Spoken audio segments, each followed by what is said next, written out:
Welcome to Zeta Protocol, the Star Wars Galaxy of Heroes podcast that is 41% more unhinged than an Ugnaught with a badge and twice as determined as a Wookiee trying to file paperwork. I am Egnards, joined by Pico. Do you understand the words that are coming out of my mouth? Burrito. And tonight, the galaxy kicks open a doorway to the mid 80s. Tonight, two unlikely veterans roll onto the holotables in perfect lockstep, one all calm, wisdom, and precise technique, the other a walking earthquake with a heart of gold. Together, they charge into battle with the kind of mismatched energy that feels equal parts brilliant and wildly unsafe. So, check your cooldowns, grab your compensation package, and hit play before this episode gets suspended for reckless heroism and improvised crowd control.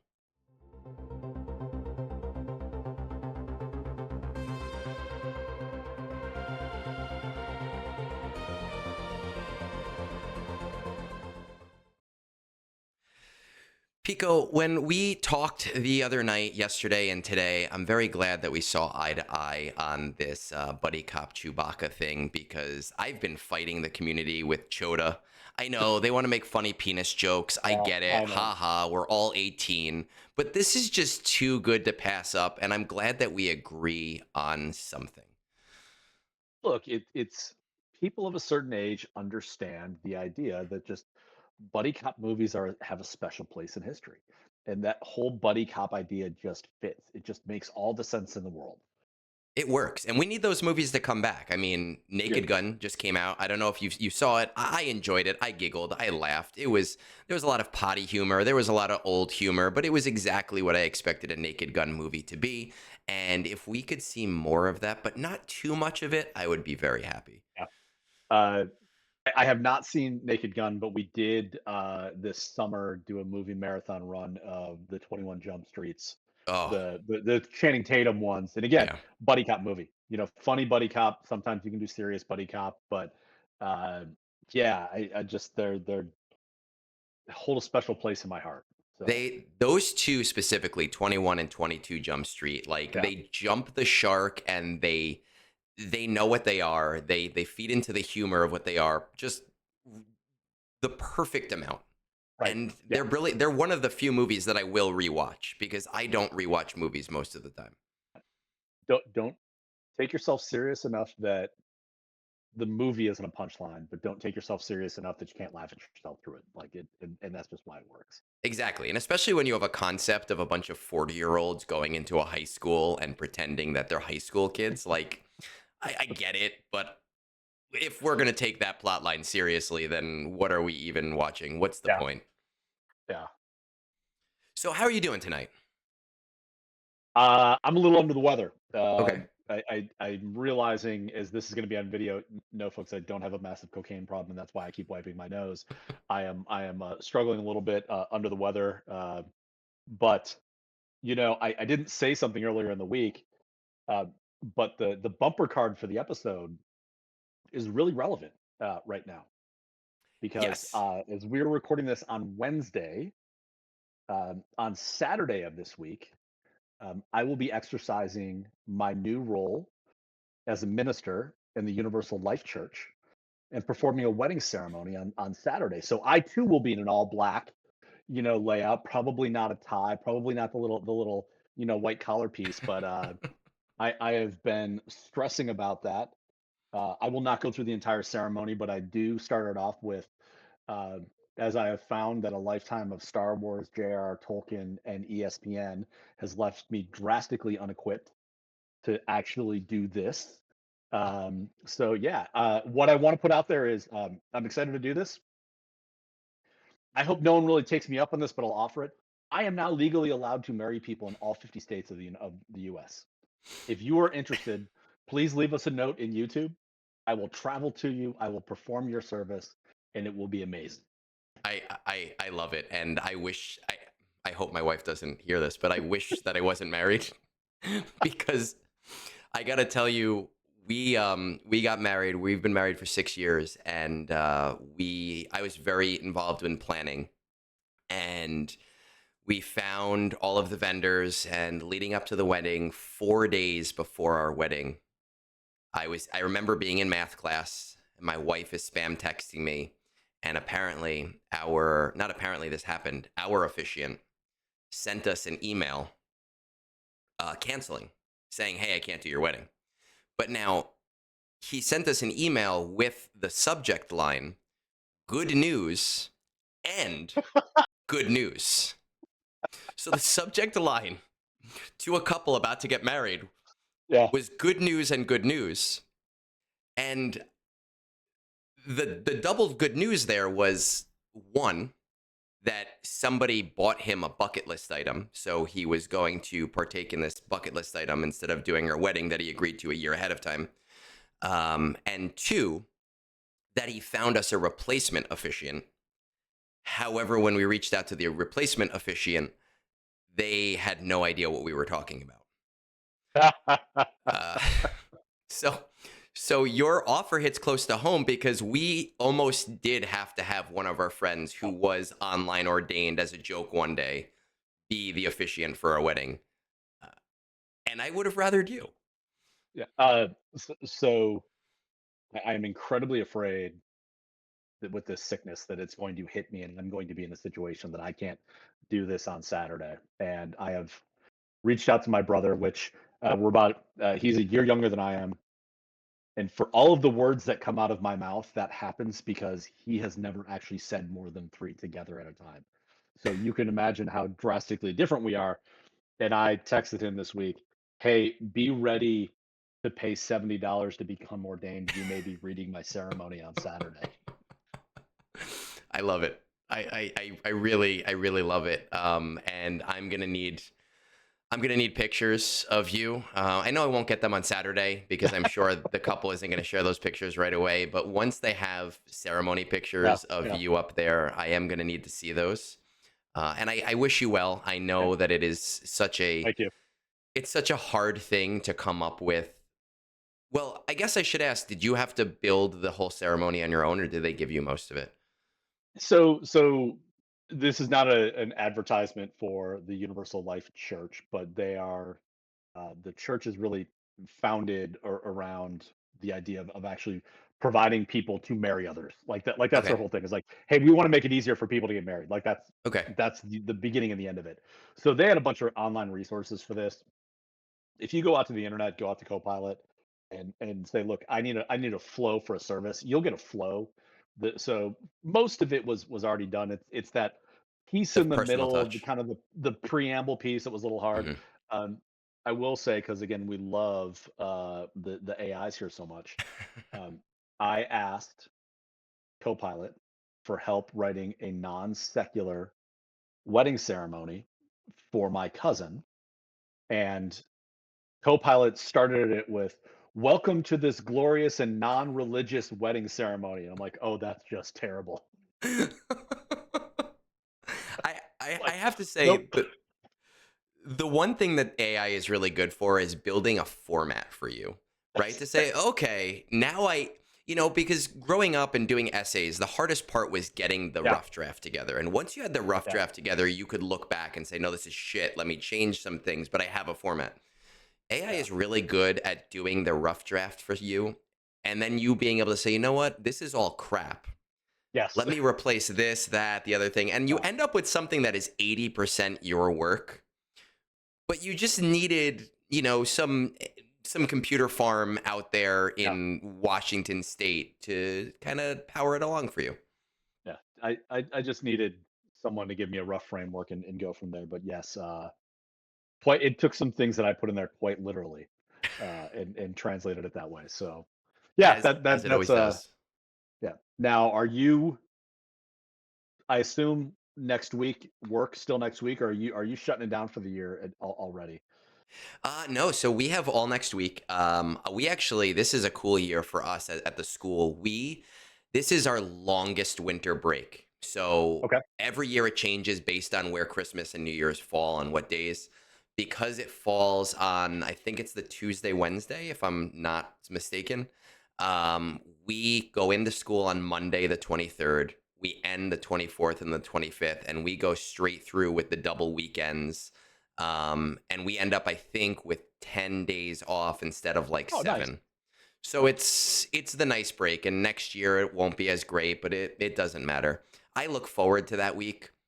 I have a Ninja Bread Man suit that I wear the day before Christmas every year to school. It is a two piece with little Ninja Bread Men printed Yeah, along the whole thing. And then I go into the dojo afterwards and I teach my karate classes in the suit. that's So awesome. I Awesome. look forward to it. This year, I have a viewer of mine put together an Egnards ugly Christmas sweater. So I'm looking forward to sharing that and showing that and wearing that on streams, not in public because people don't need to know about that. But I'm excited for that kind of lead up week. Awesome. Awesome. Now, before today, I was like, I don't know what we're going to talk about. There's nothing to talk about other than buddy cop, but it Yeah. seems with the patch today there have been some changes. I think there has been some interesting goings on. I don't know where you want to start. If we should rip off the band-aid on the kit, or if we should get into the update and everything else in the last couple of days. Let's talk about everything else that's happened the last couple of days because we've gotten some interesting feedback on late in the game kit Mhm. reads. So we'll give folks an opportunity to maybe hit pause when we get there if they don't want to hear them. So And section um, through, right? That's the in interesting section, thing. yes, yeah, I yeah, listen to podcasts all the time, and there are, of course, some times that I go, I'm not really interested in this thing, and I go, I'm not going to listen to that thing. Why? yeah, Why waste my time? It's almost like when people get like 80% through a book and they realize that they really hate the book, but they need to yeah, finish it. I'm not. I'm not going yeah. to because my time is more valuable than that. And I give every one of you viewing right now full permission. If you get to the kit read and you hate the idea of us having fun, cool. Let me know in the comments, please. The the best part is the people that never even got to hear this part because they got tired of listening to wedding talk. So, and The preamble. the preamble. I guys, listen. Go watch any podcast. Listen to any podcast. And any podcast ever. Any single podcast. Go Yeah. on Spotify or Apple or on whatever other thing you do. Scroll through. Pick any single one. There will be a preamble. It Yes. will be bullshit. I Banter. listened to Conan O'Brien talk about literally nothing this morning. Literally nothing for 10 Yeah. minutes. Yeah. That's what it is. That is. But okay, the update. I think where we need to start, because this starts yesterday, is as of yesterday, we were told by Meathead that we were going to be receiving compensation for the issues that we have been having in Coliseum and in the era and everything that has happened over the last couple of weeks. Now, Meathead did say a few weeks ago that this was going to happen, but he didn't want to tell us what it was going to be Yeah. until we knew the full extent. And yesterday we were told that we are going to get 5,000 crystals, one Kyber tier 5 lightspeed token to any legacy character. So that's Relic 6, 25,000 episode points, 5,000 era currency. I'm going to just say a bunch of MK1 and MK2 upgrade materials for Coliseum, 10,000 era level currency, and of course, 3 Clone Wars Chewie shards. Now, with that said, we got the compensation today. Clearly, CG oopsied a little bit. They gave us a 5,000 episode currency, not era currency. Um, Meathead has let us know in the post. It's actually here on the bottom. It says that next week we will be getting that era currency. Enjoy your free screw up. Right. So everybody flipping out about that, they screwed up. They are giving it to us. We are going to get that currency. I guess my question to you is, with everything that has gone on, do you feel like this is a good compensation for the majority of players? So you could have stopped at 5,000 crystals Okay. and I would have said it was fine. I mean, Okay. 5,000 crystals, that is A lot. That's a lot. That's a lot. That is significantly more than what we have ever seen in a make good before. Yeah. Um, the so reading that piece, the Mhm. 5,000 was good. Um, when you factor in the other big change that came in today, and that Yes. is increasing the the level 50 51 box, or the end of the battle pass box, now rewards 7,500 era, Level that currency. this level currency. This Yeah. is where, like, the currency names, the 7,500 level currency as opposed to 2,000 level currency, the 2,500, battle bar box piece, like, that was a huge benefit, like that, Yes. because that directly translates into one of the gates that people are running into right now, and that's, how do I get the leveling currency? So I'm happy with this. Yeah. I I so the one thing with this, and I'm hoping I'd done a video yesterday. I had talked about this a little bit, and I use it as a springboard really to talk about Coliseum, and I think we kind of can do the same thing here. But the one thing that I hope that we get from this compensation is that it's not empty compensation and saying, hey, we screwed up a bunch, and here you go, here's some free stuff. We're gonna keep it at business as usual. I do hope that they are seeing some of the impact that has happened. So, for example, in I think it was Tuesday's episode, quest was the three tiers of the era challenges again, which Yeah. basically cut off free to play players from being able to finish the episode track. Which is why we're getting, I'm assuming, all of these episode Yep. currency or whatever to shore that up. And I really do hope that that is a signal that in the next episode they're saying, okay, we realize we have to be more meaningful about this, and lower it or change it or make it so that it's not as destructive to those players. I agree with you that I think that this compensation is above and beyond. I have a lot of plans for the stuff we are getting from it, but I'm really just hoping it's a signal for a positive change overall. Now, when you talk about the era level currency and the box, so in today's update, and I don't even think it was in the update notes unless they added it in, that 50 box going from 22,000 currency to 7,500 currency is a huge deal. Yeah. Like, Yeah. huge. It was, I think, as a for free to play, as a mediocre spender, I was finding I was significantly gated by that currency just to be able to level up once or twice, and that 2,000 wasn't meaningful enough.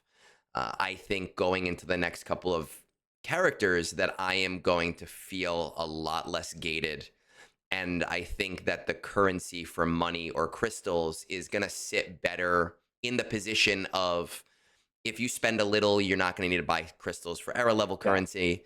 If you don't spend it all, you're not going to need to buy era level currency. You're only going to need to buy era level currency if you are someone who needs everything right now. So if your goal is to Varuk assault it, then yes, you're going to have to buy that. Yeah. Otherwise, you're not going to have to worry. And I think that's a huge, huge, huge positive change.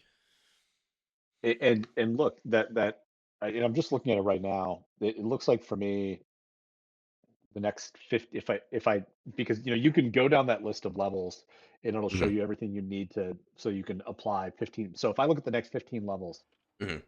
I need 100,000 era currency to get 15 levels. Like, that adds up. So what, it's 1,100, or it's 11,000 currency for 300 crystals, I think. You're gonna have to Some buy it's I think 399 crystals for okay. 11,000 to 33,000. I got lucky yesterday buying a pack, and I got the 33,000. Okay. I don't know what the affected the I don't can't even think of the math word for it now, but I don't know what the value is in between the math value that people will correct me on expected value. But you're Haha, probably gonna guys. need to buy, we'll say, 5 to 8 of those. So, again, like, that starts to add up pretty heavily. And you were Um, having to buy them very early if you spent it all. yeah. I had bought that pack like four times. And now I don't feel like at my pace that I'm going to have to purchase it going forward. what I would love to know, although you still, I guess this, you still have to get shards. Is this replacing buying refreshes on hard nodes for character shards? Like, Yeah. is it the crystals you have to spend? Does it become the equivalent of that? Although it's not going to matter because these set roll into farmable, you're going to have to be refreshing to get those crystals anyway. So it's a double dip, even if that's the case. Yeah, but I Um, think I think that again, like for me, I'm not going to need to purchase it anymore. So those crystals are no longer relevant. And I could yeah, be wrong, yeah, but just looking at it as an example, both of my characters are level 36. And one upgrade from level 50 to 51 or 50 plus, whatever you want to call it, is 2 levels for me. okay, And with a quest every day after those first 2 weeks, that's pretty significant. And then for players like you who maybe are bringing characters to 7 stars, you have to buy that. So that could be the replacement because you're not hard yeah. node refreshing anyway.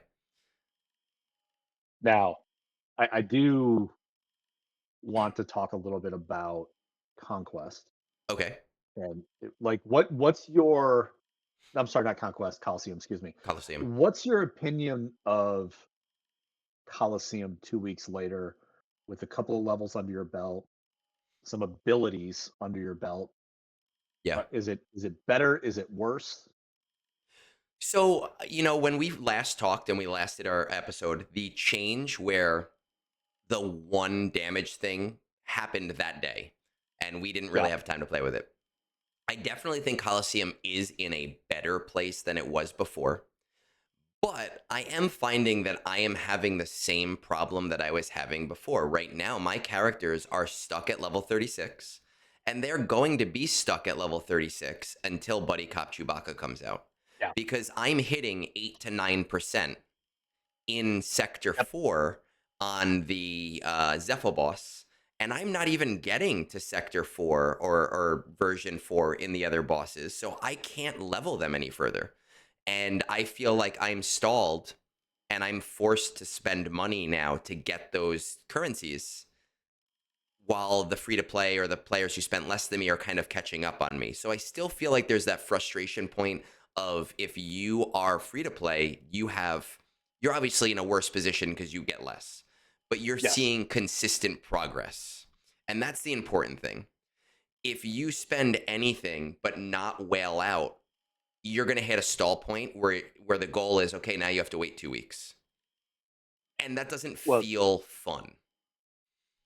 so there's two things there, and what you described, I think, is by design. Yeah. And uh, so we've talked about this in our guild a little bit, and I think we talked about this 2 weeks ago. The goal needs to be 6 levels a week. Like Yes. that's like, am I on track? So count the number of weeks that we're in. So we're now at 3 weeks in. Actually, we're in week 4 right now. So if you're level 24ish, you're about where you need to be to kind of land at that 65, 70 Yes. range Correct. at the end of the season.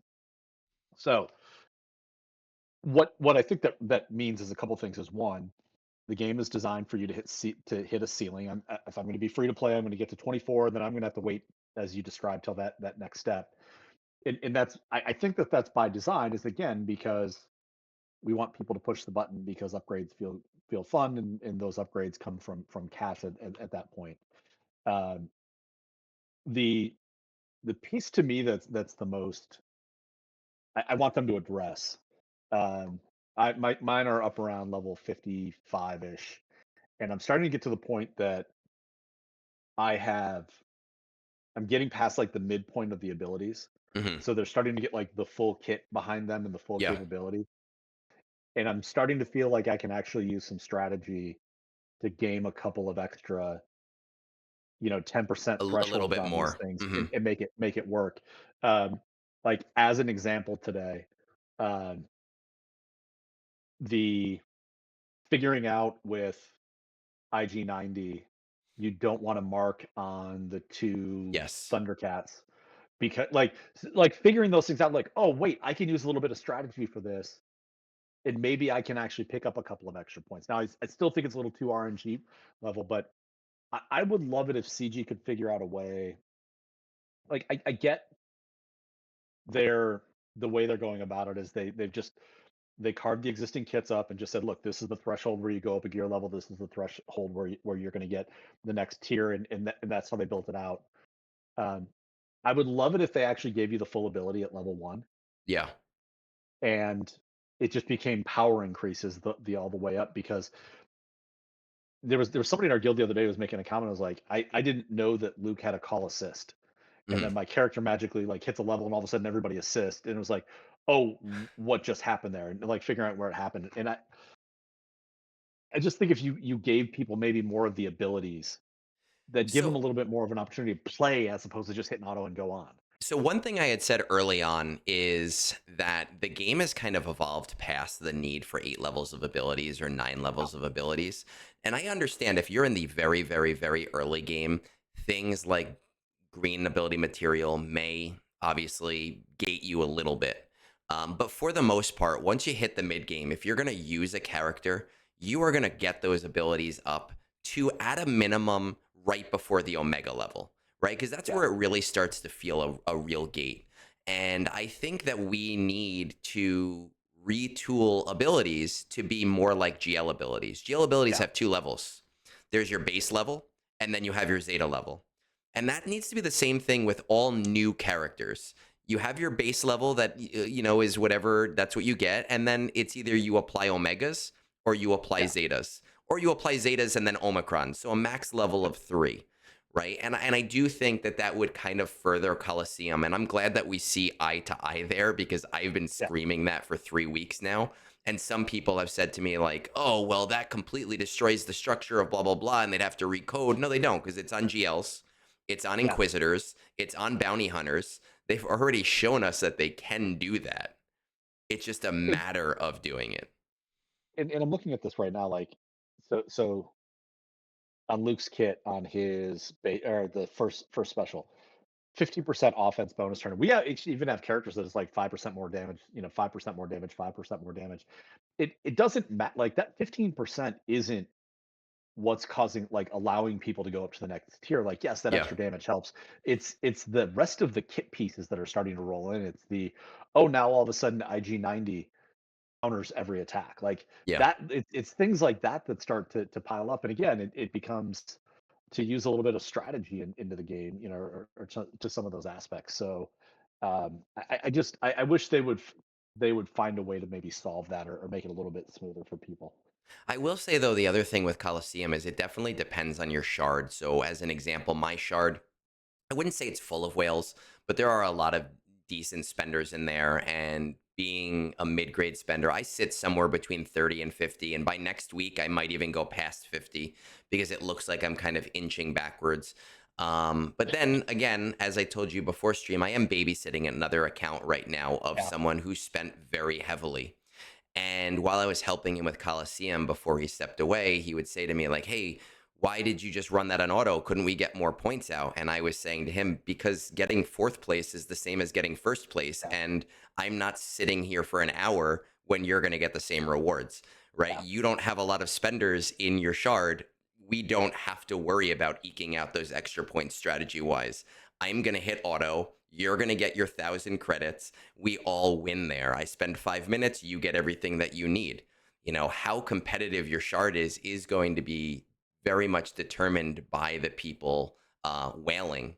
And that kind of brings me to an interesting thing that I want to kind of point out here. I'm just going to take this and throw the game on real quick just in case there's anything sensitive. But somebody on Reddit had posted about the numbers on Stormtrooper Luke versus IG90 a few days ago.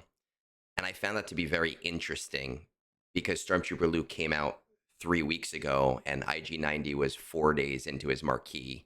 And it was kind of Okay. silly to compare them yet. But it got me to start looking at these numbers, and I am going to be tracking this over the entire era, what the numbers look like.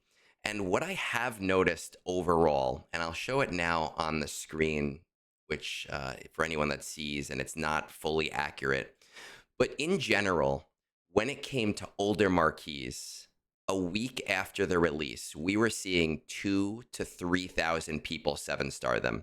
maybe Okay. 4,000, maybe 5,000 if it was like a really cool character. Stormtrooper Luke has 9,000 7-star characters. Okay. IG-90 as of yesterday has 6,000 7-star characters, and that's a lot more than normal. And what That that's is showing me is that people, whether we like Coliseum or this new era system or not, people are engaging in it with their wallets more so. And my belief is that it's because if you're a whale coming into the game right now and you spend a lot of money, you can't compete with me right. because I have 9 years on my account and I have 450 Zetas and 14 million. But when you spend on Coliseum and eras, you and I are on the same level playing field. So if you are somebody with a pocketbook or a wallet that has blank checks in it, you're more willing to spend it here because you're going to see meaningful rewards versus me. I can't use my roster to back me up right now. And it's one that's really interesting, and I'm not the Stormtrooper Luke number doesn't surprise me because it's Luke. Hmm. The IG-91 does. What's interesting to me, and I've been poking around. You know, you can go in, you can take a look at your guild mates. You can Yeah. go in, you can take a look at different shards through kind of like the top of the top tier list. And what's always interesting to me is looking at the people that have like a 20 level gap between where their characters are, at one and where two sits. Hmm.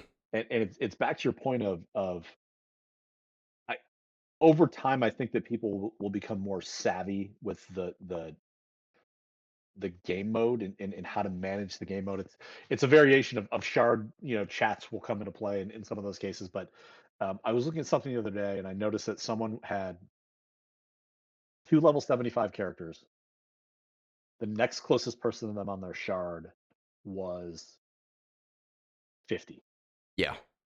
And like I get it. Maybe your goal is just you're just gonna buy to 75 and that's great, but you dropped a lot of coin into the game Yeah.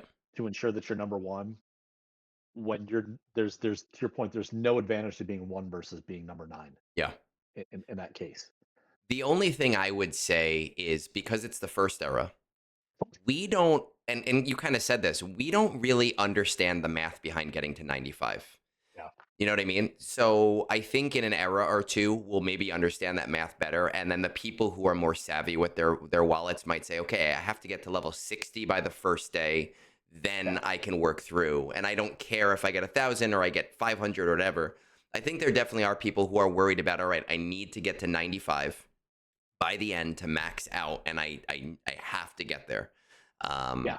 so there definitely is that going on, and it'll be interesting to see in era two how that kind of shifts and how that changes What are you seeing on Relic 10? in terms of what. Adoption, what how people are playing around with it. Because that's the only point. Like the only Yeah, reason to finish in the top 10 is that you want to is relic. engage in Relic 10. Yeah. Well, so that's interesting, right? That's the mentality of a veteran player. But I have some whales that I work with who are not veteran players and who are new Yeah. within the last year, and I've been telling them get the tokens. You don't need Fair relic point. 10. Yeah. Um, 100%. That's a fair point. Yeah. Completely fair. Yep. But I do think, like at the end game, yes, I know some people who have relic a lot of relic tens. Well, like 3 or 4 relic tens already. I don't necessarily know if it's worth it, but if you're in the end game, that's the only thing you're purchasing from that store. I'm close to my second R10, not really investing too much money, and I will probably put it on a second Gungan just because Okay. the idea of a relic 10 Gungan team to me is just funny. I do think that there are a lot of people who are trying to play it smart, right? They're hoarding their Relic 10, they're waiting for a requirement. Um, I don't think it's the wrong move, but it's also a game, and I've been telling people, Relic your favorite character, have fun with it, be Yeah. silly, enjoy it. You got it for free. You weren't expecting it. Uh, it everybody's got their own thing going on right now. It, look, I'm a huge advocate of Relic 10 what you want. I am of the opinion I am going to hoard Relic 10 until we know what the next raid looks like, and does Yeah. that raid result in a higher tier and a higher payout tier? Because that's interesting to me. Like that for me, that's like the I'm holding on to this to a rainy day, and then that allows me to do other things further down the road. What has been interesting to me is watching. I think people having the wrong opinion. Yeah, I'm going to actually say the wrong opinion on what the real impact of Relic 10 is going to be on their roster. Yeah. I've heard people like I'm putting Relic 10 on my characters so that because I need it for GAC. You Yeah. don't. Like you really don't. You're most cases you're going to get a 10% a 10% damage bonus, which again is a datacron. you know, it's a I good mod. think if people are doing it for GAC, and I've kind of said this, like it'll help, I think, with iffy counters, right? The counters that are like Yeah, really on the edge right now, and you do those battles first because you're like, let me see how my GAC is going to happen. yeah, And it just gives the edge. And I've said, look, if you're going to do GAC ones, it should be on a character you're putting on defense because that is a character that is going to pay dividends more than one battle versus being an attacker. But I do think that a lot of people are short sighted and they're saying, oh, Relic 10 is not impactful enough, especially against like Relic 9 teams. I think those people are missing the point. Relic Delta is not about Relic 10. Relic Delta is about Relic 12, yes, right? Like that's the point. Relic 10 isn't the thing. The ability to give us relics more often is the thing. And I yeah. think a lot of people are still missing that point. The the other interesting one, and I will caution people on this because it's funny um, watching someone who did this very early on, and they're watching what happened. So there's a line of thinking that you put Relic 10 on Darth Revan Hmm. because it guarantees you always go first in Yeah. arena, and because the UI is not and on defense, if you put this is it Darth Maul ship S- is the site scimitar, Yes. excuse me, the The scimitar. scimitar. The scimitar, yes, that first, and then no other Sith. It always pulls that out first. You always win, and you don't fall. And there are some very, very competitive shards, and I understand the logic behind that. And there's someone in ODB that did it, and they made the comment today that they're starting to see the arms race that every day it feels like there's another person who's going R10, and all it did was it forced 25 people to go R10 on Darth Revan, and now it's status quo. I you have know, said this to my shard since Executor. Every single time, every single time somebody like relics up a pilot to get that edge in Fleet Arena, 9 times out of 10, it didn't help you in GAC. Now, I know in no, the original Executor, having it a 9 Piet versus an 8, it did kind of make it annoying because there weren't that many counters. I get it. no, But I have said it to everybody in my shard probably once a year, and I will type in the shard chat and be like, come on, guys, like, are you fucking serious? Like, why are we making it harder for all of us? yeah, Why are we making everybody's life difficult? This is why I have an R8 Sith Assassin, because everybody was happy at Relic 5 until somebody else brought it to Relic yeah, 8. And now I have to deal with that. And there are going to be some people in the comments saying, oh, well, it's easy with Sith Assassin at Relic 5 versus Relic 8. Yes, now. But not when it first came out and we didn't have Scimitar to like force the speed up. yeah. Back then, it was an arms race, and it was just annoying because it really only fundamentally changed Fleet Arena. And what's funny about that, and again, is someone who likes to raise the level on their roster out of as a rule, not as opposed to for any tactical advantage. Every time kind of these ship meta transitions happened, I would message my shard. I am doing this. All right, so I will, guys. Tomorrow when the Leviathan releases, I will have a relic, or I will have a 7-star Leviathan because that's where I will be. I'm like, I'm going to go to number 2, Yeah. and I'm going to camp at number 2. We have a smaller shard, so we don't have to worry about it that side. I'm like, don't ask me to change my mods. Don't ask me to move. I'm going to be right here. If you beat me, great.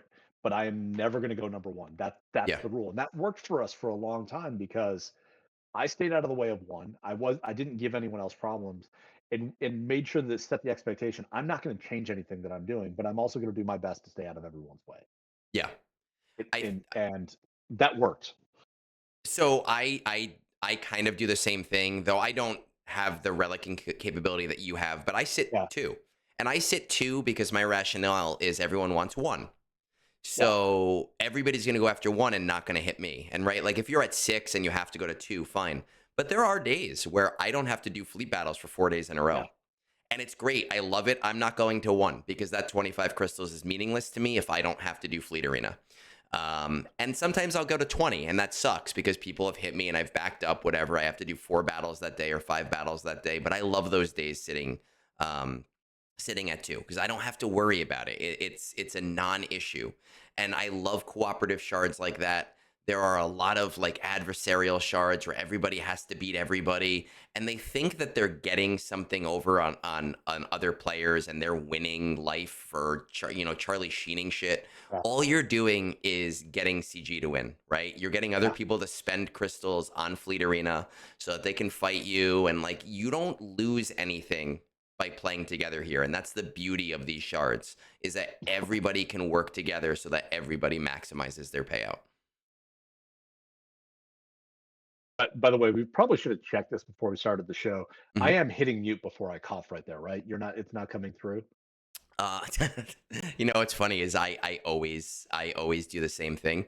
Um, I don't know. I guess we'll find out. I haven't heard it.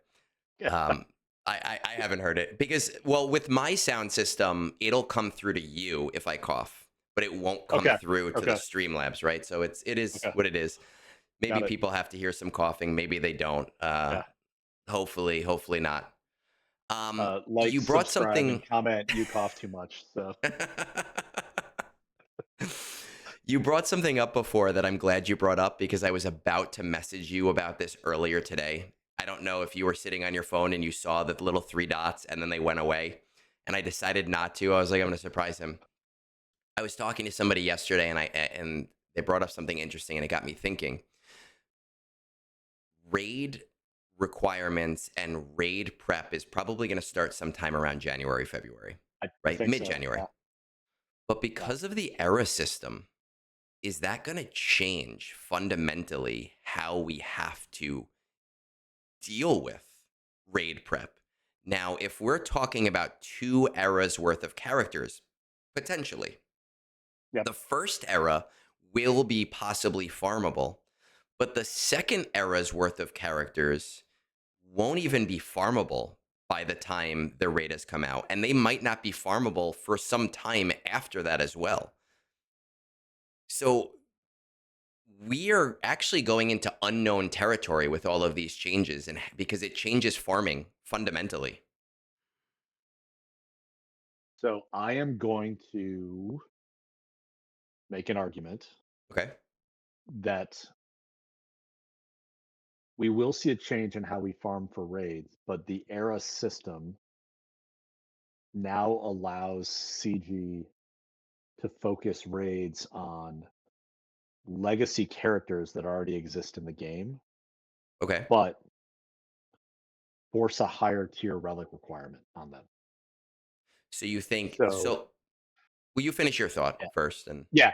The idea there is, it might look a little bit like what Hondo and Maz did to the pirate raid, where you could do some things, but it kind of backloaded some of the characters where it sat there. But let's and I was going to say Endor, but let's say there's a Hoth raid. Actually, okay. Hoth is a good idea there. We're going to get a Hoth raid that comes in, And we're all on and speeder bikes.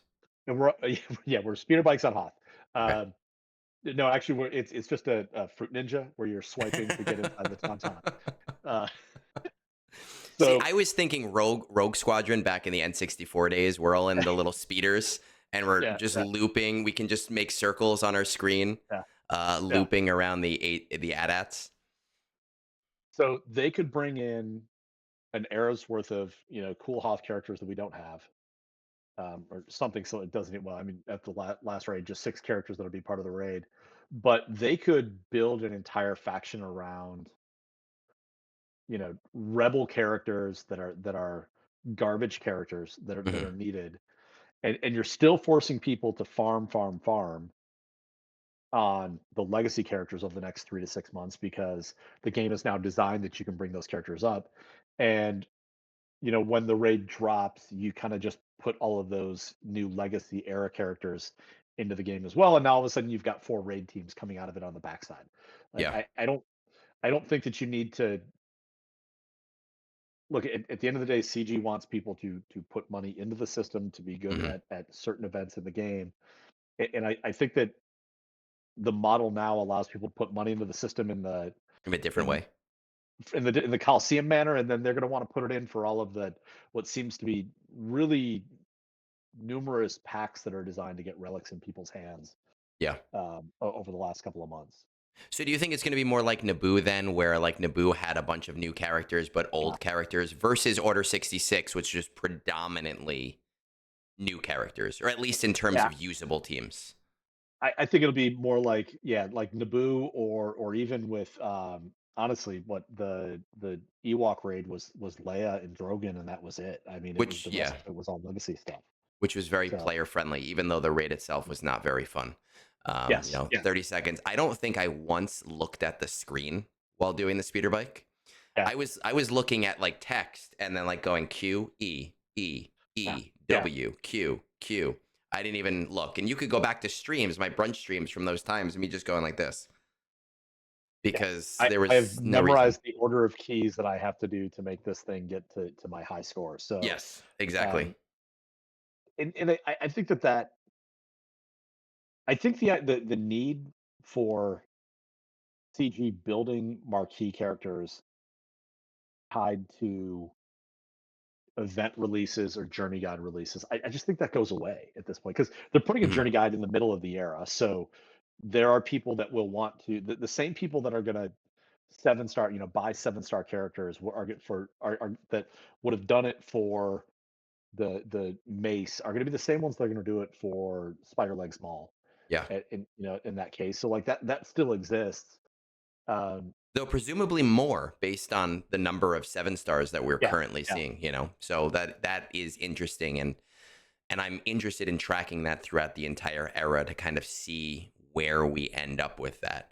Now, the other interesting point to that when we're talking about those journeys and those marquees, one thing that I neglected to tell you was that we saw, as of right now, about 515,000 Lukes, right? And about 410,000, I don't remember the exact number actually here, 411,000 IG90s. But if we look at our controls for those bounty hunters, right now, there's only about 340,000 of either of them in the game.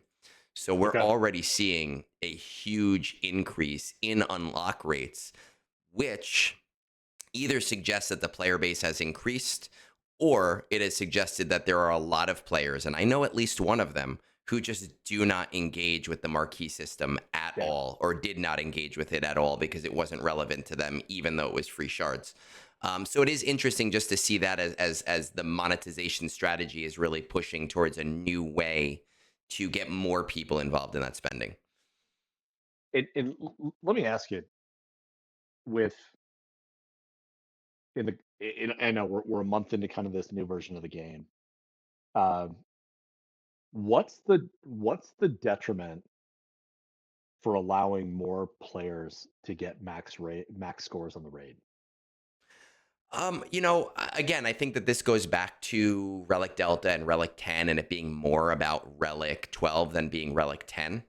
Yeah, And so being able to get more people to max score right now, unless they change something fundamentally, is really only pushing you to Relic 9, right? It can only yeah, feasibly do that for you. Now, CG can obviously update that raid store in the future if they so choose. But effectively, it means that getting to higher relics and higher raid scores is only going to push you so far. yeah. And you are going to need to go into these other systems and these monetized systems if you want to elevate yourself further. Yeah. So it's really just moving the needle, I think. Yep. Yeah. Now, let's see what we have. There is, of course, I don't know if there's anything interesting in this update so much. Oh, actually, there is. I don't know if you saw this. Maybe I mentioned to you the update that is coming out or did come out. There's a bunch of bug fixes, a bunch of stuff that doesn't really matter to the majority of players. We know when Chewie is coming out. Zuckuss is in Chromium packs. Rogue One blueprints are now farmable. But interestingly, Nightfall is going to get another rerun Yes. because of the Jocasta bug, which means that if you relic nined those characters, you are getting more materials again for Huh? free, which is beautiful. Love it.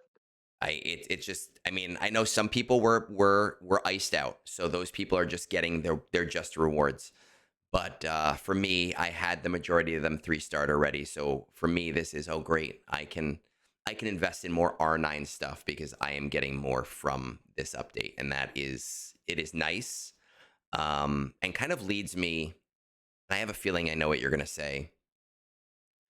I saw somebody recently say that they don't feel that you should increase old marquees to Relic 9 for era battles that are no longer around.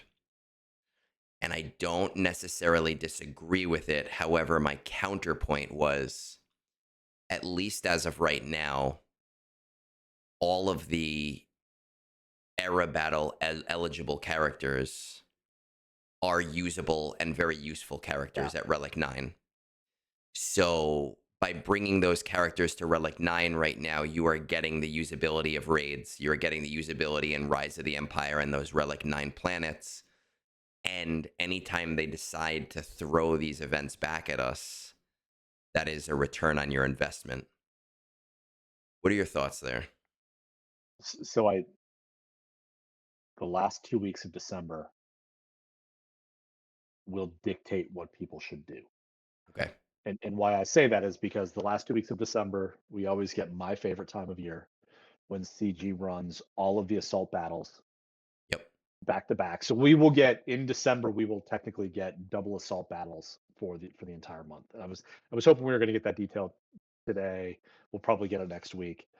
But if they give us Coruscant and Nightfall and the pirate event and the bounty hunter event, we can at least start to assume that at minimum we'll probably get rehash of era events on May the 4th in December of next year. So like Now, do I twice a year. think yeah, twice a year. So do I think that we're gonna get Nightfall in at May the 4th? No, next year. I Yeah. don't. But I do think, if you Nightfall's not the best example because of how they ran it. If you had the Mace event Hmm. at R9, you're gonna end up with probably 4 additional runs of that this calendar year. Yeah. That's an entire R9 character at that point, is kind of the way that I look at it from that side. Um, so I think if you're not getting max personal raid box, you should do it just for max personal raid box. Um, I think we need to see what they do with era battles in December. Okay. Uh, Now, I guess that's my gonna be my fun. follow up question there. In the past, we have never gotten double assault battles for the anniversary. Do you think? I don't want to say 100%. Do you? Because I've been worried. I've been 50-50 on if we're even going to get doubled assault battles in December, because I'm not sure if they just did that early for us to be happy about Uh, the anniversary, or if they're planning to do it again. so it's funny. I was thinking about this. I think that we got double assault battles for the 10th anniversary because it was a special number, and Correct. we'll never see it again. Okay. I I still think that we'll get the same thing in December. Okay.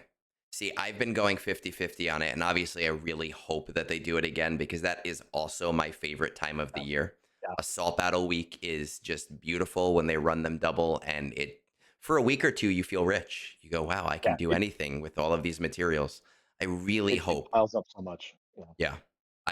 I'm hoping, and I am hoping to see the era battles again. Again, when I talk about bringing characters to R9, I'm talking about in the context of like, hey, they're still useful. Yeah. Will that change with? Well, Hondo's a bad example because he has Smuggler's Run 3, and it's supposed to get an R9 tier eventually. Will that change with Nightfall in a year? I don't know. Maybe, probably, depends. Um, I think the last big thing we have for tonight is I've been looking forward to this. I never look forward to Kit Reeds. I don't give a shit about Kit Reeds. This character is probably not relevant for the next 3 to 4 months, but this is the character that I am most likely to pull out my credit card for because it's a stupid character. And I was going to Soft Whale, but I only have 29,000 crystals, and bringing myself down to 4,000 crystals will give me a heart attack. Yeah. But there is like a 75% chance that I am bringing this character to 7 stars on day one because it's just so goddamn stupid that I have to support it. So please give me somebody Cop Chewbacca. Yeah. So a couple of things here. One, I love their new philosophy on Chewbacca. It's like, what else? It, years ago, they said that they didn't want to be a game where it was like, Bespin dress layout. Like they just put a new skin on somebody, and it was like they wanted it to reflect changes in that character. And Mhm. for the most part, they've done that. But with Chewbacca, like literally, it's like sometimes he gets a bowcaster, sometimes he gets a stormtrooper gun, but you can't do anything else with him. It's like, so how do we make him visually unique? Oh yeah, just strap somebody else to his back. Just Like that's sometimes the whole thing somebody's on now. his Just like back. sometimes they're there. Uh, so the one thing I don't have in here, let me pull this up really quick, is tags on our friend Mr. Chewbacca. I can help you out with He that. I is have the full kit review. Oh, okay. you got it? Okay, perfect. Okay, yeah. Light side support, Galactic Republic, Jedi, and Wookiee. And that Jedi and Wookiee will matter. Uh, I will tell you, I was really excited writing the summary for this today Mhm. because the basic and two specials, it's Chewbacca. It's super to understand, and then you get to the unique, and I want to throw up. So here we go. The basic, may the force be with you. And that is said correctly. Force is spelled Furce in the entire kit. And it is deal special damage 3 times and gain speed up. Mhm. That's not even a summary. That is literally the entire kit. And You for can't the best, summarize it. I feel like you if you can't summarize summarized it. it, it'd be longer, Yeah. right? It would be 2 sentences instead of literally 1 sentence. It's beautiful. It's my favorite basic in the game right now. Yes. Yes.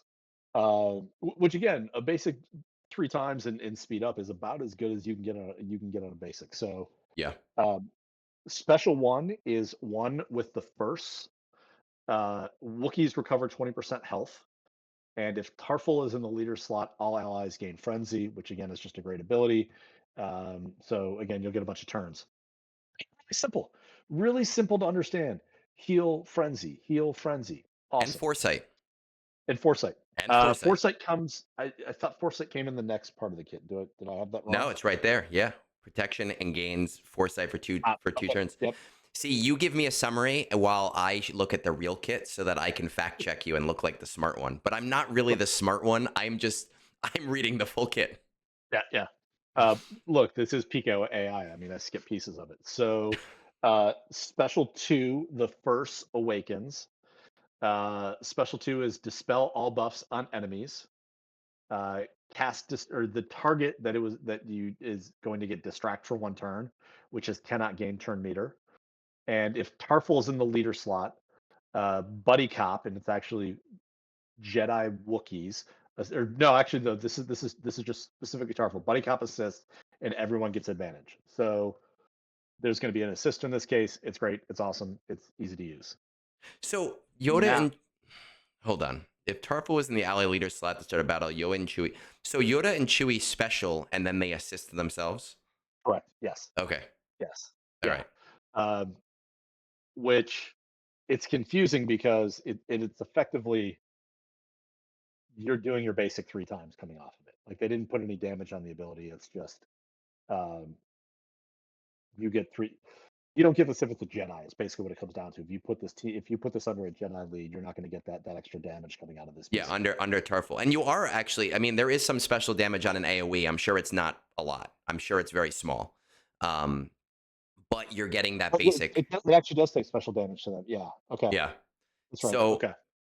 So Okay. but AoE damage on something like that is probably, especially if you're trying to combine Chewbacca and Yoda, it's going to be like Grandmaster Yoda's AoE, right? It's not Yes. going to do a Yeah. ton of damage. It serves Yeah. its purpose, and then they're going to get speed up and go through their whole animation.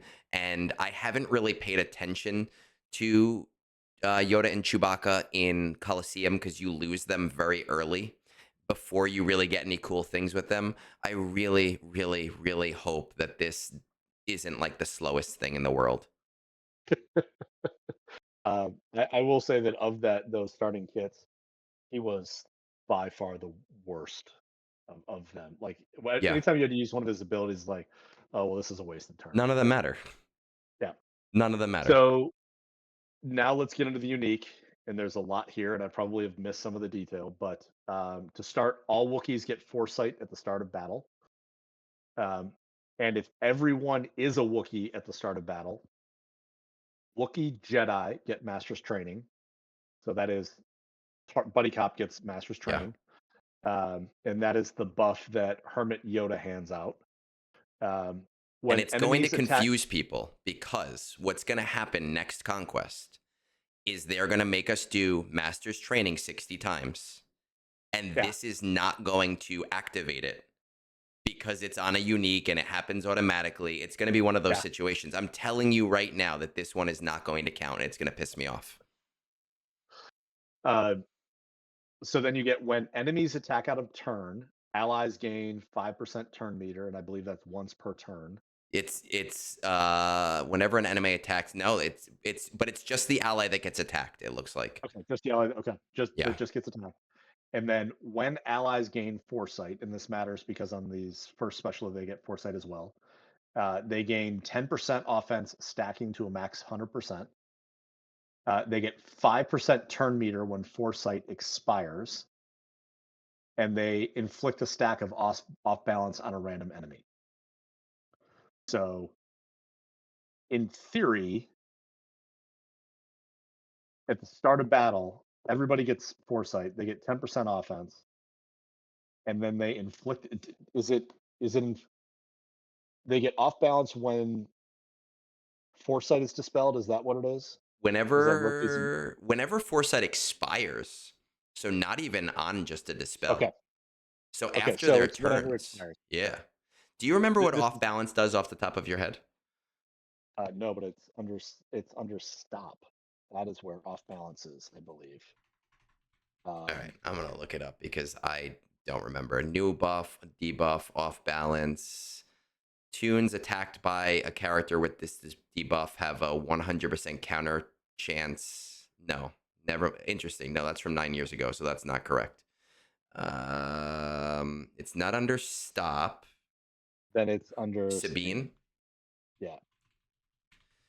Okay, let's see. Off balance. Lose 10% health and 10% turn meter if damaged by an attack. Okay. All right. So So that's kind of cool. you might be in an interesting spot where that AoE that does not a lot of damage, right? All of the enemies have off Yeah. balance. You use that AoE and they're all going to lose turn meter. Yeah. The the good part about this piece of the unique, and we'll get into the Grand Arena Omicron. Uh, the Tarful team is built around big beefy Wookiees. Yeah. So you typically put a lot of tanks on that team, which don't do a lot of damage. Well, now you've got a way to actually start ramping up damage pretty quickly on them, because every time and again, there's a lot of ways to generate foresight in this team. So you're going to start piling up offense so that those Hmm. tanks can actually start doing some damage across the fight. Um, so now we get into the Grand Arena piece, and this is where things get a little insane. So while in Grand Arena, Wookiees gain 25 speed and 40% critical damage. Okay. Um, all Wookiees get Master's Training. So that's with everything else. I think is it 25% offense or is it 5% offense? I can tell you in a minute. Um, okay, Let's I'll see. keep reading this while you pull that up. Yep. Um, when attacking out of order or attacking out of turn, you inflict one damage over time on the target. Um, when you gain foresight, you also gain retribution. Hmm. The first time each ally defeats an enemy, they inflict fear on all enemies. So it doesn't. If 5 allies defeat 5 enemies, that's a fear every time that comes around. And then Hmm. there's a bunch of other random stuff that kind of happens at the end. There is something about, I think, damage over time that expires increase uh, turn meter. I thought It's there is so something about like damage over time expiring, and I forget what it is. whenever Yoda and Chewie use a special ability while they have foresight, they trigger all stacks of damage over Yeah, time on all enemies and inflict disarm on the target enemy for 2 turns, or until Yoda and Chewie are defeated and remove it from all enemies which can't be copied, dispelled, evaded, or resisted. And at the start of each of Yoda and Chewie's turns, all enemies are vulnerable. Now, Master's training, for reference, is doubled for Jedi, but yeah. 25% accuracy, defense, offense, potency, and tenacity. So for Yoda Yeah. and Chewie, that's 50%. So you got a bunch of big beefy Wookiees to start with. They're going to get 25% defense. They're also going to get starting the battle 25% offense. No, 30% because they're all going to start with foresight. Yeah. And they're going to get 40% critical damage on top of everything else. You know that It's, you know that a kid is silly when they add the clause when there are no galactic legend enemies, yeah. because that basically says this really screws things up, so we have to Yeah. turn this off for galactic legend enemies. That's anytime I read that, that's how I read it. Is this would have been Omicron Qui-Gon Jinn if Yeah. we didn't intervene right off of the bat. This is going to be one What of my new favorite teams. what I love about this kit is the master's training thing because you've got Yoda flying around is awesome.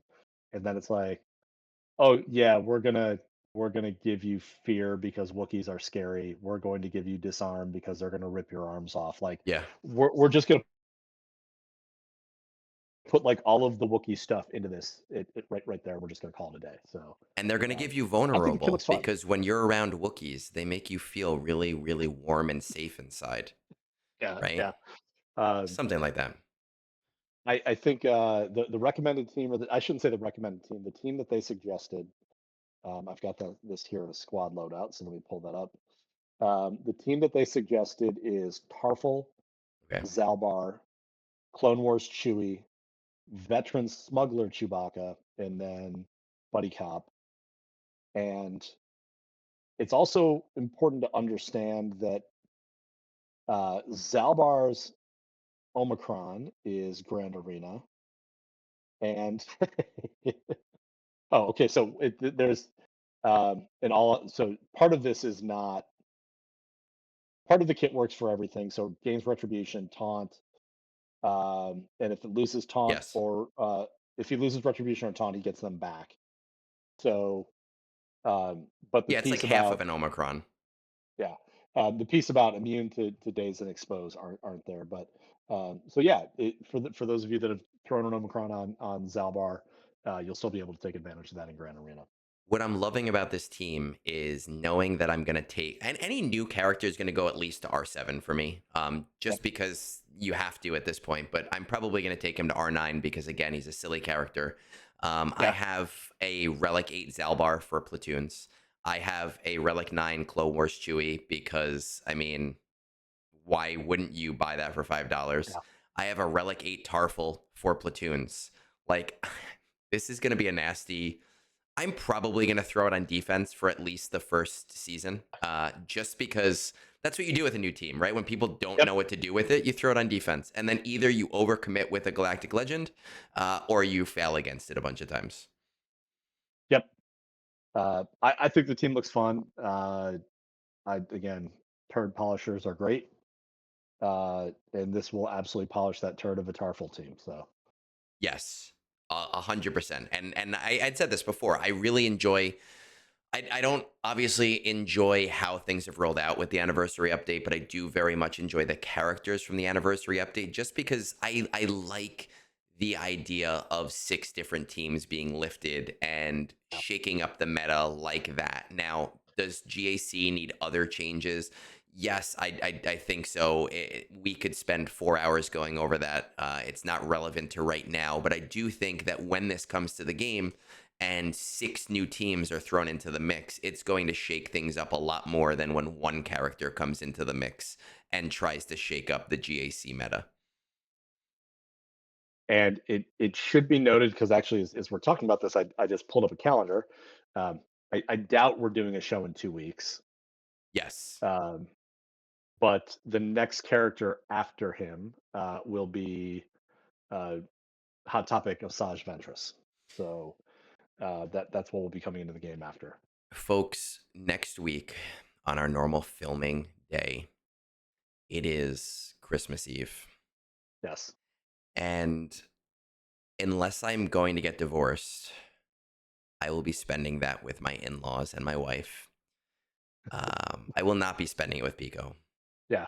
Yeah. Now, if somebody were to donate a very large sum of money to my favorite charity, which is Child's Play, and show me the receipt, I will beg and plead Pico. I'm talking a very large sum of money, not to me, to Child's Play. I will beg Pico to film with me either that Monday or Tuesday night before the holiday. I will beg and plead. I will not make promises, but I will beg and plead. All I need is a valid receipt that shows that Yes. a very large sum of money was sent to my favorite charity. Otherwise, you are likely to see the next episode in 3 to 4 weeks. Yes. And Pico's not going to tell you right now whether or not that'll sway him. You're going to have to find that out on your own. Look, someone's gonna make a very large donation to a charity for children at Christmas. Yes, I will do that. Like, See, I he will ruined commit to doing he that ruined thing. it. Look, He ruined look, it. look, man, there was a very heavy implication though that I was an asshole, all right? Well, it was more like I don't know what your plans are in 2 weeks. You could be like, motherfucker, I'm going to Alaska for a week with my family. I won't have Yeah, fair internet. enough. You Fair know, enough, yeah, so I right. didn't want to put you on the spot there. Um, I do have one last thing as we start to wrap up because I feel like as a 90-minute show we're going on about 75 minutes and I don't want to be that show that um, burns all of their budget in the first half and then gives a clip show. Yeah, yeah. GAC. I know I spoke to you about this and you said you're probably going to take 3v3 off for this season. Did you play your last 3v3 week or no? No, I, completely forgot to set datacrons on any of my teams. Okay. And then yesterday, I had, my eyes dilated yesterday, and I panicked that I forgot to do it again, and I posted like, who has two thumbs and didn't set a GAC defense, and it was this guy. So I was like, no, you get 24 hours. I'm like, don't worry, I'll screw it up. And absolutely at 5:05 today, I'm like, forgot to set a Shit. defense again. So I will not Okay. be participating. So I'm going to say this, and you can say whatever you'd like with as little whatever as you want. I did my first two matches, and they were pretty normal matches. And in my third match, my opponent had multiple attacker crons on defense. I have rolled like 25 datacrons. I have gotten one attacker cron, and everybody has given me the hints. They're like, roll it to 9 and then do this. I'm not a fucking idiot. I know how to do that. Yeah, yeah, Attacker cron makes me want to go back to turtling in GAC. yeah, Attacker cron reminds me of DS Raycron and how unfun DS Raycron made for GAC for me. And I had DS Raycron. It just made it so yeah, uninteresting. I am so beyond uninterested in a GAC where attacker cron can sit on defense. It's not yeah. fun. It's not interesting. Your major teams that people are already having trouble with are now spanking the crap out of things. I will tell you that Quad May with Attacker Kron does spank Ray. So take that for what it's worth. Even with Ezra, it was a beautiful thing to behold. But it just makes GAC so fundamentally unappealing to me that I am almost definitely going to go back to turtling for at least the next 2 months. So it is I get CG's mentality of we don't fix datacrons because they're gone so fast, but It's broken when the strategy is just go get 30 of X. Yes. Like It it doesn't matter how interesting any of the other ones are. You're just better served putting an with attacker on getting every that. on every team. And Yeah. I do understand that there probably at this point is also likely legal implications, right? People spent legit money to roll Yeah. towards a certain thing. And if you fundamentally alter it in any meaningful way, then you're opening up yourself to lawsuits and bait and switch practice, whatever. I fully understand that. And I do not expect them to change this Datacron set. I'm not dumb. I'm not naive. I don't expect it to change fundamentally very much at all. I am imploring CG. I love when there is overpowered, silly shit that goes on attackers because that can be used once. Yeah. Sidious Kron, super fun. Wampa Kron, super fun.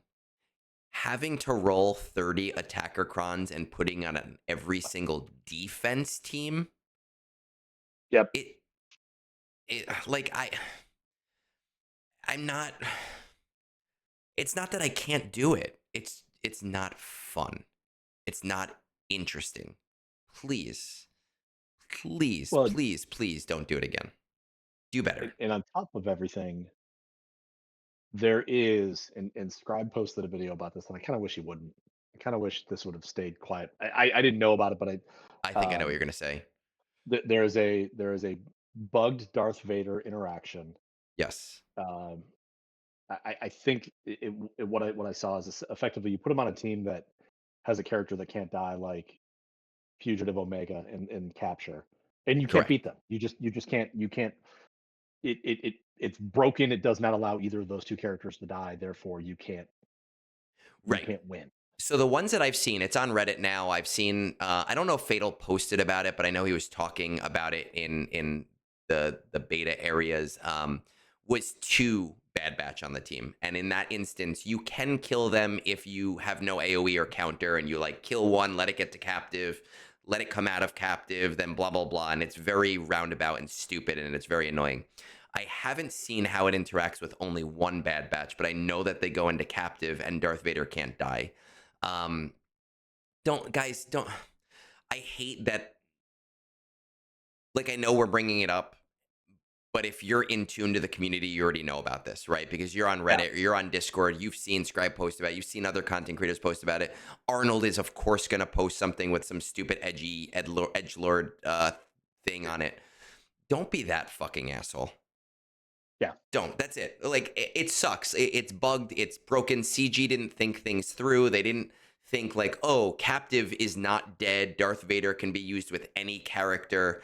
It's a broken interaction. Yeah. Don't be that person that Yep. that does that and completely ruins GAC for somebody else because you want 800 crystals. Please, I implore you. If you're gonna, because technically maybe it's not a bug based on the wording of everything. If you're gonna use it, do it on offense where you fuck one team and whatever. Yeah. Don't set this shit. Seriously, don't set this shit. Do better. What I saw from someone is it was set with the third character was a character that was going to die because of low relics or because of low gear level, Hmm. which immediately turned the team into two when there was nothing you can do. Yeah. So I just that's be good people. It's the holidays. What Be I am good people. hoping, and I know, with Relic Delta and with Coliseum we didn't test. Relic Delta we did put some testing in, and Meathead did kind of say that he fought for that testing team and he really, really, really wants to make it go further. I really hope, please, let us test upcoming Datacron sets. Yeah. We're not. I don't care if we're not allowed to talk about them. Just let us test them because look, I'm gonna test it for 20 minutes and then get bored and then go do something else. But you have guys Yeah. like Fatal, right, who will sit there for 3 hours and find every stupid interaction in the game, and he will give you a breakdown. Let it And be and tested a little bit. and by the way, with Fatal, he is not someone who keeps information to himself. Yeah. Yeah, it's not a case of if there's one person the community should trust It's fatal. to have access to that information, give it to CG so that things get better, it's him. Like he Yeah, has consistently shown that. Um, this is not a what's my advantage because that's just this just doesn't seem to be the way that he plays the game. it is not. And Um, he is a top tier player, but he is someone who yep, shares knowledge and he shares yep, information and he makes everybody better for it. I've seen him post on the event server. I was talking to him today on the event server and we very, very, very rarely agree on things. And that's fine. So it generally gets heated, but he is a very smart player who is yeah, very willing to share info. So please, people, don't, don't be assholes. Um, yep, with that said, there's only so much that I can filibuster an episode to hit that 90-minute mark before people start before people start to realize like how many clips can Seinfeld put in one episode before I yes, get yeah, mad. yeah, Um, I will say again as a final reminder, it is about 90% likely that there will be no show in 2 weeks because it is the holidays. Again, if I do see an inbox message with a full on verified receipt with a boatload of money to Child's Play, I will beg Pico, who has already agreed that we will find an alternative time to do that episode. I wish everybody a happy holiday. I don't care what holiday you celebrate. Just enjoy your time with your family, and you will see us most likely sometime in 3 to 4 weeks. absolutely. Folks, if you're going to make a large donation to Child's Play, just know that whatever you think is a large donation, you should probably double it. All right. That's the first piece. The second, again, happy holidays to everyone. Have a wonderful end of year. People be safe. I will also put this out there. Look, this is a really tough time of year for people for a lot of reasons. Um, and if you're struggling and you don't have anybody to talk to, message me. Yeah. And I'm happy to have a conversation with somebody. Um, but yeah, folks, just have a wonderful end of year. Yeah. So, with that said, peace out, guys. Have a great rest of your night.